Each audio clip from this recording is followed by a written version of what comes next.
Pep's media.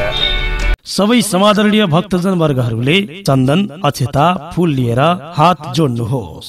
यम ब्रह्मा वरुणेन्द्र रुद्र मरुतः स्तुन्वन्ति देव्यस्तवै वैर्दै साङ्गपदक्रमोपनिषदै गायन्ति यमसामगा ध्यानावस्थित गतेन मनसा पश्यन्ति यमयोगिनो एष्यान्तं न विदु सुरासुरगणा देवाय तस्मै नमः।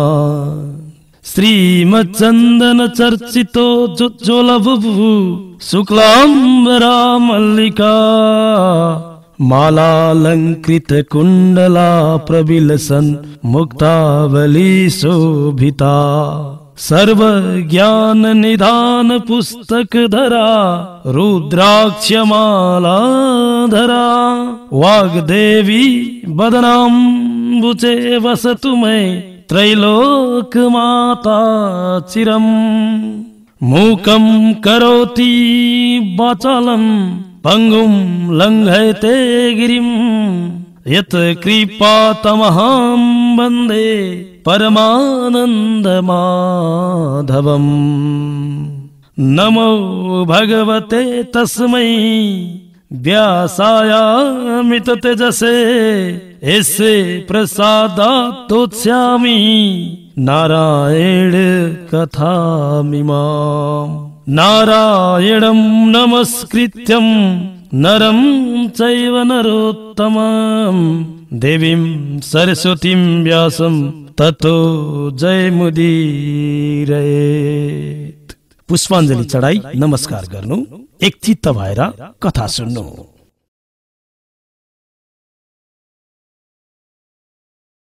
हर्यो अथ त्रिंशो अध्याय।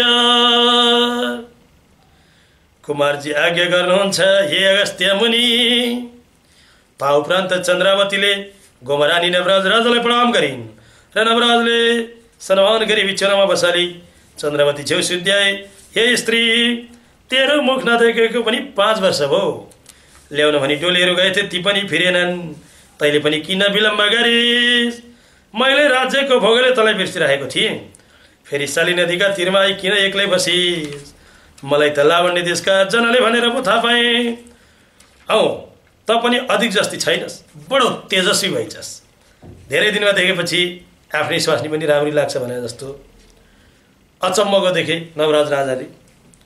सब वृत्तान्त भन्यो भने आफ्ना स्वामी नवराजले भनेको वचन सुनि चन्द्रावती भन्दछिन्, हे स्वामी,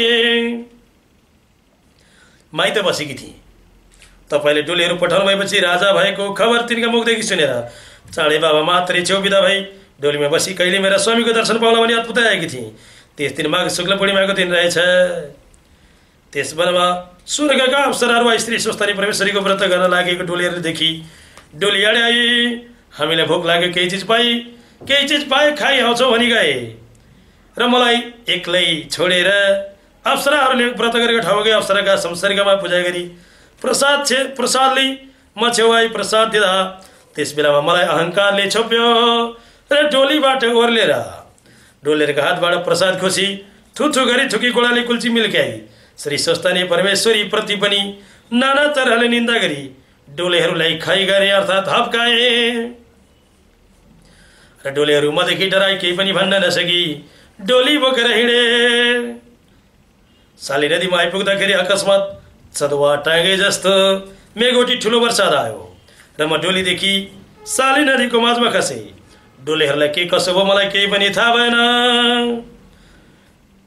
पछि नदीदेखि झिकी कसैले पाखामा ल्याइदियो। त्यसपछि शरीर कहिले मूर्छा हुने कहिले चेष्टा हुने भयो। म यस्तै हुँ, म यो भन्ने ज्ञानसम्म पनि मलाई भएन मेरो स्वामी।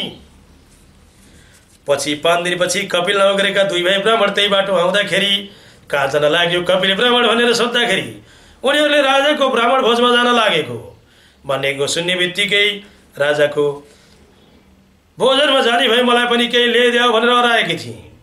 पछि उनीहरूले मलाई हप्काएर पापिनी तिर्नाउ लिने बित्तिकै राजाको सम्पूर्ण भण्डार सुकिगयो महारानीलाई भने पकाइराखेको भात छ, त्यही भात भए पनि ल्याइदिएको छु ला भने।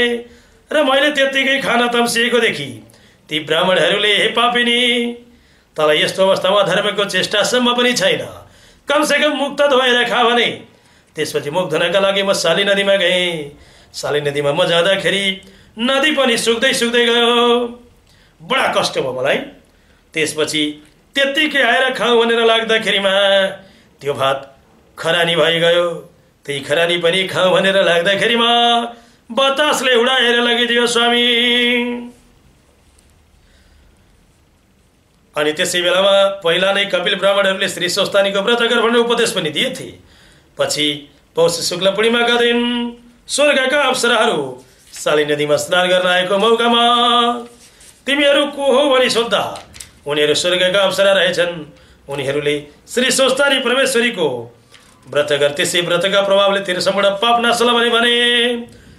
पछि म यस्तो अवस्थामा परे कि पापिनीले कसो गरी त्यो व्रत गरौली सामग्री के पाउने भन्दाखेरिमा उनीहरूले बालुवाको सामग्री तुल्याएर पूजा गर्ने व्रत विधि सिकाइदिए। श्री स्वस्तानी परमेश्वरले दिनभर मनले सम्झे नित्य मतल्यान्न कालमा मनै मनले श्री महादेवको पूजा पनि गरे मेरो स्वामी। पछि माघ शुक्ल पूर्णिमाका दिन स्वर्गका अप्सराहरू आए र मैले तुल्याएका बालुवाका सामग्रीहरू सम्पूर्ण सिद्ध भएको देखेर उनीहरूले मलाई अब हामी तँलाई योभन्दा अगाडि पापिनी भन्दथ्यौँ, अब तँलाई पुण्यवती भन्दछौ भनी उनीहरूले त्यो नाम राखिदिए। र सम्पूर्ण बालुवाको सामग्री तुल्याएर गरेको पूजा गरेको त्यो शिवलिङ्ग जस्ताको तस्तै मैले बनाएको जस्तै सामग्री हुन भयो। र पछि श्री स्वस्तानी देवीको प्रसाद, अब मेरो त्यो प्रसाद दिनका लागि हजुर मसँग हुनुहुन्थेन। मेरो कामना सिद्ध होस्, मेरो स्वामीसँग मेरो भेट होस् भनी साली नदीमा बगाएकी थिएँ। र पछि माइत जाउँ भनेर लाग्दाखेरि लोकहरूले देखेर ती लोकहरूले पछि तपाईँले भनिदिँदाखेरि म यसरी तपाईँको दरबारमा आइपुग्न पाएँ। हे स्वामी, श्री स्वस्तानी परमेश्वरले निन्दा गरेको पापले त्यस्तो अवस्था भयो कि म उनी ईश्वरीको कृपाले अप्सरा र कपिल ब्राह्मणको उपदेशले यस्तै भई तपाईँको दर्शन पाएँ। श्री स्वस्तानी परमेश्वरीदेखि ठुला देवताहरूको कुनै छैनन्। सम्पूर्ण व्रतको पनि व्रत, धर्मको पनि धर्म, कालको पनि काल, देवताका पनि देवता, यस्तै ईश्वरीलाई बारम्बार कोटी कोटी नमस्कार छ भनी मनले सम्झिरहँदी भइन्। इति श्री स्कंद पुराणे केदार खण्डे माघ महात्मे कुमार अगस्त्य संवादे श्री स्वस्तानी परमेश्वरीं व्रत कथायं चंद्रावती श्री स्वस्तानी व्रत कथनम नामो 300 अध्याय नारायण।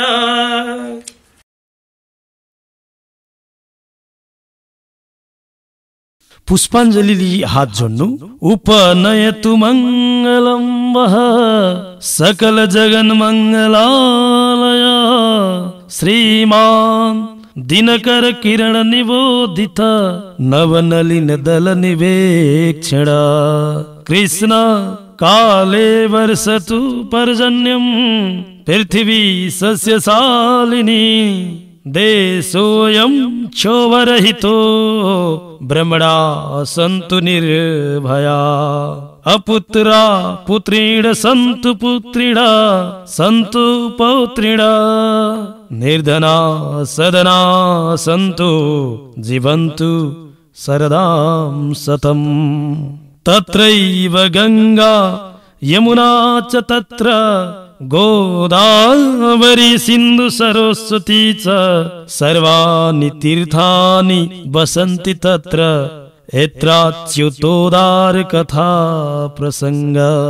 या कुन्देन्तु तुषारहार धवला या शुभ्र वस्त्रावृता या वीणा वरदंड मंडित करा या श्वेत पद्मासना या ब्रह्माचित शंकर प्रवृत्तिवी देवै सदा वंदिता सा मां पातु सरस्वती भगवती निशेष जाड्यापहा।